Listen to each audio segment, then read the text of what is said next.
సంగారెడ్డి జిల్లా ఆందోళనలో మద్యం మత్తులో ఇద్దరు యువకులు హల్చల్ చేశారు.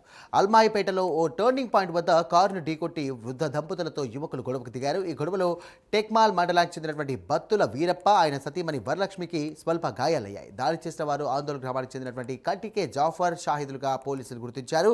జోగిపేట పోలీస్ స్టేషన్లో బాధితులు ఫిర్యాదు మేరకు విచారణ నిర్వహిస్తున్నారు.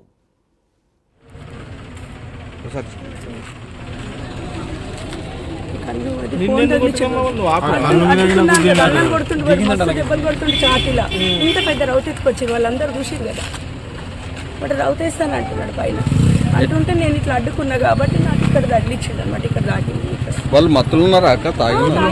స్మెల్ ఘోరమైన స్మెల్ అసలు వాళ్ళ దగ్గర చూస్తే ఏమో ఇక్కడ ఆందోళన తెలిసింది ఇప్పుడే. ఏంటి ఎస్ఐల పేరు చెప్పు, సర్పంచ్ల పేరు చెప్పినా కూడా పడుతూ ఉన్నారు.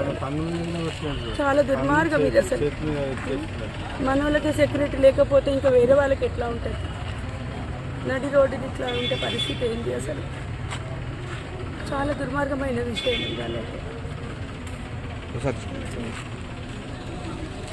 మా కజిన్ సిస్టర్ సంగారెడ్డి అవతల కల్వ్యంలో చనిపోతే అంత్యక్రియలు చేసి వస్తున్నా. అది ప్లేస్ సంగుపేట్ ఫంక్షన్ హాల్కు ఎదురు అపోజిట్ రోడ్లో జంక్షన్ వస్తూ ఉంటే వాళ్ళు తాగి ఊకుంటా వస్తువురని నా కారు కూడా మెల్లగానే చేసినారు. ఆ హ్యాండిల్ అనేది నా కారు కూడా తగిలింది. వాళ్ళు కూడా పడలేరు. నేను వెంటనే కారు ఆపి ఏంది బై ఇట్లా ఊగు వస్తారు తాగినా నువ్వు నన్ను ఏమన్నా అయితే ఎట్లా నువ్వు తాగినట్టం అని చెప్పి రపరప నన్ను కొట్టిండు. మా మిస్సెస్ ఇట్లా చేతులు అడ్డం పెట్టి అన్న అంటే ఆమె కొట్టిండు. మొత్తం అక్కడ ఉన్న వాళ్ళందరూ కూడా నీదే తప్పని అంటే వాళ్ళ కాడ ఒకరిద్దరికి కొట్టిండు.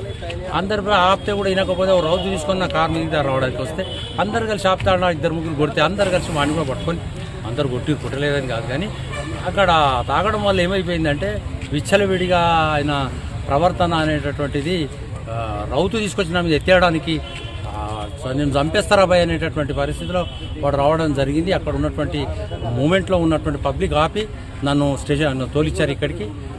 వెంటనే ఇక్కడ స్టేషన్కి చెప్తే సార్ కూడా పోయి తీసుకొచ్చారు. అప్పటికే పబ్లిక్ అక్కడ జామ్ అయింది.